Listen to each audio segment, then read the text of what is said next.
গৌৰৱ গগৈ আধা জ্ঞান লৈ ৰাজনীতি কৰিছে। মৰিয়নিৰ বিভিন্ন অঞ্চলত দিনে নিশাই গা নোধোৱাকৈ প্ৰচাৰ চলাইছে ৰূপজ্যোতিয়ে। নিৰ্বাচনৰ দিন ঘোষণাৰ পাছতে মৰিয়নিৰ বিধায়ক ৰূপজ্যোতি কুৰ্মীয়ে প্ৰতিটো দিনেই মিত্ৰজোঁটৰ প্ৰাৰ্থী তপন কুমাৰ গগৈৰ হৈ মৰিয়নিৰ বিভিন্ন অঞ্চলত প্ৰচাৰ অভিযান অব্যাহত ৰাখিছে। দিনৰ ভাগত নেতা মন্ত্ৰীৰ সৈতে নিৰ্বাচনী প্ৰচাৰত ব্যস্ত থকাৰ সমান্তৰালকৈ নিশালৈও এককভাৱে সমষ্টিৰ ভোটাৰসকলৰ কাষ চাপি উন্নয়ন অব্যাহত ৰাখিবলৈ বিজেপিৰ পক্ষত ভোটাধিকাৰ সাব্যস্ত কৰিবলৈ আহ্বান জনাইছে।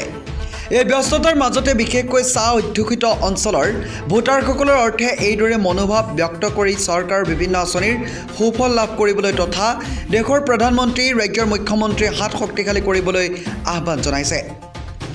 ইপিনে গৌৰৱ গগৈয়ে চৰকাৰে চাহ বাগিচাসমূহ বিক্ৰীৰ ক্ষেত্ৰত কৰা প্ৰশ্নৰ উত্তৰত তেওঁ কয় যে গৌৰৱ গগৈৰ ৰাজনৈতিক জ্ঞান আধা, সেয়ে তেওঁ চাহ বাগিচা বিক্ৰী বাগিচাৰ শ্ৰমিকসকলৰ ভূমিপট্টা সম্পৰ্কত বিভিন্ন মন্তব্য কৰিছে। দৰাচলতে কংগ্ৰেছে বাগিচাসমূহৰ প্ৰতি কৰা অন্যায়ৰ বাবেহে এনে পৰিস্থিতি হৈছে আৰু বৰ্তমান বাগিচাসমূহৰ বিজেপি চৰকাৰৰ দিনত যথেষ্ট উন্নয়ন হৈছে বুলি সদৰি কৰি গৌৰৱ গগৈক নিজৰ পক্ষত ভোট গোটাবলৈহে ব্যস্ত হ'বলৈ পৰামৰ্শ দিলে বিধায়ক ৰূপজ্যোতি কুৰ্মীয়ে। সাংসদৰ প্ৰাৰ্থী ভাৰতীয় জনতা পাৰ্টি, অসম গণ পৰিষদ, UPPL, গণশক্তি মিত্ৰজোঁটৰ প্ৰাৰ্থী তপন কুমাৰ গগৈ ডাঙৰীয়াৰ কাৰণে আমাৰ দিন ৰাত এককাৰ কৰি দিয়া বুলি ক'লেও ভুল নহ'ব। আৰু মই হয়তো চাগে 4 দিনমান গাড়ী ধোৱা নাই। আৰু কথা হ'ল আমি জিকাব লাগে দেশৰ উন্নয়নৰ বাবে, অসমৰ লগতে মোৰ মৰিয়নি সমষ্টিৰ বিকাশ হওক। স্বতঃস্ফূৰ্তভাৱে ৰাইজ ওলাই আহিছে। আমি ভোটৰ মিটিং পাতিছিলোঁ। আজি দুটা ভোটৰ 100-200 মানুহ হ'ব বুলি ভাবিছিলোঁ। ক'ৰবাত 800, ক'ৰবাত 1000 মানুহ আহিছে, ক'ৰবাত আমি 1200 মানুহো পাইছোঁ। এই ৰাইজৰ যিটো স্বতঃস্ফূৰ্ত সঁহাৰি, এইটোৱে প্ৰমাণ কৰিছে যে ভাৰতীয় জনতা পাৰ্টীৰ আমাৰ প্ৰাৰ্থী তপন কুমাৰ গগৈ ডাঙৰীয়াৰ পক্ষত ভোটদান ব্যাপক ভোট পৰিব আৰু তেখেতে বিপুল ভোটত জয়ী হ'ব। গৌৰৱ গগৈ ডাঙৰীয়া মানে বিফলতাটো তাৰে, তেখেতে মানে আধা জ্ঞান লৈ পেলাই তেখেতে চলে। কচু দেখিলে কয় এইটো খাব পাৰি নে কি, যদি মাছক দেখিলে কয় এইটো মতা মাছ নে মাইকী মাছ। গৌৰৱ গগৈৰ অসুবিধাটো তাতে, আধাটো জ্ঞান আছে, মাছ বুলি জানে কিন্তু মতা নে মাইকী মাছৰ এই কথাবোৰ লৈ পেলাই কচু এতিয়া গাহৰি খায় নে মানুহে খায়, এনেকুৱা প্ৰশ্ন সোধা মানুহে এনেধৰণে কথাবোৰে ক'ব।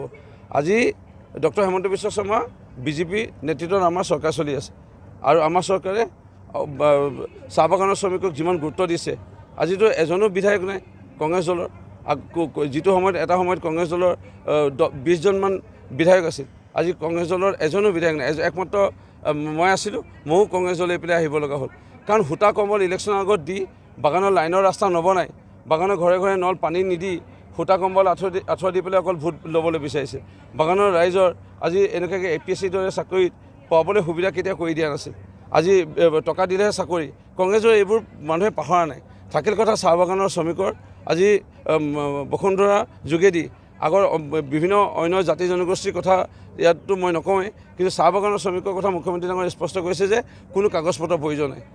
আহিব লাগে, ভোটাৰ কাৰ্ড দেখাব লাগে, নাই যদি আধাৰ কাৰ্ড দেখাওক, মাটি কাগজ লওক। ইয়াত আৰু আহি পেলাই যদি ৰক্ষণাবেক্ষণে চাহ বাগানৰ লোকসকলক নিদিয়াহেঁতেন, এম্বুলেঞ্চ প্ৰদান নকৰাহেঁতেন, বাগানৰ লাইনৰ ৰাস্তা নিদিয়াহেঁতেন, আজি বিশেষভাৱে এটা পেকেজ বনাই দিছে চাহ বাগানৰ যিসকলে উদ্যোগ চলাই আছে তেওঁলোকৰ কাৰণে এটা ৰাজসাহাৰ্য।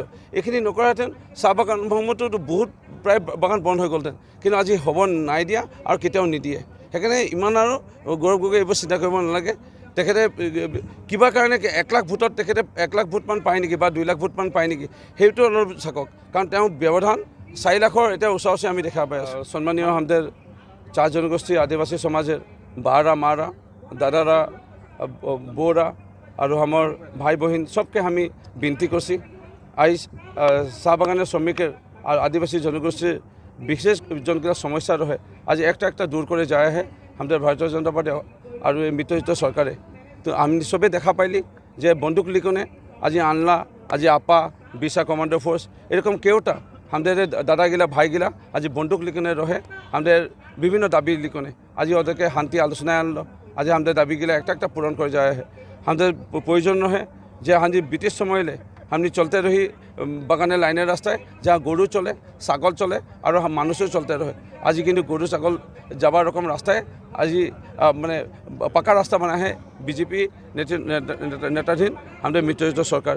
আজি বহুত এম্বুলেন্স দেহে, আজি 1 টাকা নাই হোৱাকৈ হামদেন মইনী সমষ্টি মাছি তপ্ন আজি হৰিচন ভূমিজ APSC চাকৰি পায় একটা ACS এটা APS অফিচাৰ এখন একটা DC হতে যায় একটা SP হতে যায় আৰু হামদেৰ বিশেষকৈ চাহ বাগানেৰ শ্ৰমিকেৰ সন্তানৰাকে আজি বিশেষভাৱে তৃতীয়ত বর্গ চতুর্থ বর্গ চাকরির বাবে 3% প্রত্যেক চাকরিয়ে সংরক্ষণ কোনো সরকার নাই করে ঘরে ঘরে নল ঘরে ঘরে পানি এসব দেখে এই কদিনে যদি ডক্টর হিমন্ত বিশ্ব শর্মা বিজেপি মিত্রজোঁট সরকারে এই সমস্যাগুলো দূর করতে পারে ভবিষ্যতে আরও ভাল করবে ওটার কারণে বিশ্বাসে ভারতীয় জনতা পার্টির পক্ষে ভোট দিবার কারণে বিনতি করলি।